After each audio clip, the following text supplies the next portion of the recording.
Yun sa tingin yung ang linis pa ng sofa nyo sa bahay. Pero tingnan nyo ganito na pala siya karumi. Isa talaga yung mga sofa nyo sa bahay, sa mga madalas nating gamitin, tapos mahirap linisin kasi hindi nyo naman itong malalabahan at mailalabas. Kaya naman sobrang advantage pag meron kang wet and dry vacuum cleaner katulad nito. Ito yung wet and dry vacuum cleaner na gawa ng Zolele. Maganda yung nilabas nila sa market ngayon kasi very strong ang suction niya. 17,000 PA na ang suction nito. Kaya naman kahit yung mga deep-seated dirt, natatanggal niya talaga. Ang maganda pa sa vacuum cleaner na to, meron na rin siyang brush. So pag mga hard stain talaga, katulad niya yung mukhang matagal na talagang dumi, pwede niyo siyang i-brush yung ganyan bago niyo siya i-vacuum. 450 watts lang siya, tapos 4.6 meters na yung electric cord nito. Kaya kahit malaki yung area na ginagalawan nyo, very comfortable. Ang maganda pa dito sa Zolele na wet and dry vacuum cleaner, dual tank na rin siya. Ito yung kanyang clean water na 2.3 liters na ang capacity. Tapos ito naman yung dirty. Tingnan nyo kung gaano karumi yung sofa.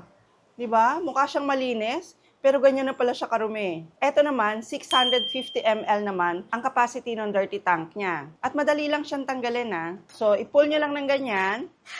And then, ready to discharge na. Or sa case ng clean water, ganun lang din. Ipupull nyo lang siyang ganyan. Tapos, pwede nyo na siyang i-refill. Meron na rin pala siyang kasamang cleaning solution pag binili nyo. Pag naubos naman to, pwede kayong gumamit ng mga multi-purpose solution. At tingnan nyo yung design ng vacuum cleaner. In case na itatabi nyo siya, compact lang yung design niya, ganito lang siya kaliit. At meron na rin siyang lalagyan itong kanyang pinaka-head. So, ito naman yung control para sa kanyang spray dito. Baba nyo lang siyang ganyan, and then, mag-i-spray na yung inyong solution. Ang maganda pa sa paggamit ng mga wet and dry vacuum cleaner tulad nito, very easy lang siya. Tapos, hindi nyo na kailangang ilabas yung sofa nyo. Kasi after this, papahanginan nyo lang siya ng konti sa electric fan, and then matutuyo na siya. And unlike sa ibang mga vacuum cleaners, ang ganda ng design na nalagyanan ng saksakan nito. Kasi kung gusto nyo tanggalin yung cord, for example, ikot nyo lang siyang ganyan paloob.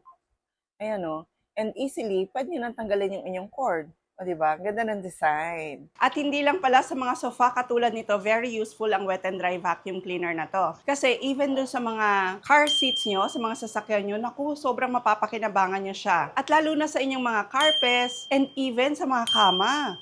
Lalo na pag meron kayong mga babies o senior sa bahay.